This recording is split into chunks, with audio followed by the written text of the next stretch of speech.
Belki bu yerlere hey bir de gelmedin.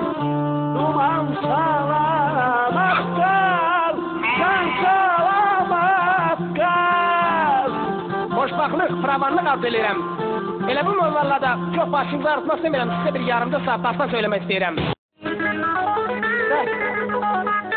Bir, yakışıklının bandırla. Gözde gel. Kalan çay, sus sana sus.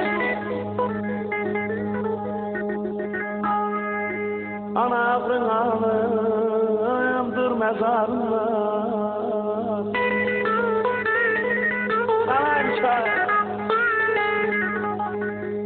al koynuna bir de bana layla de.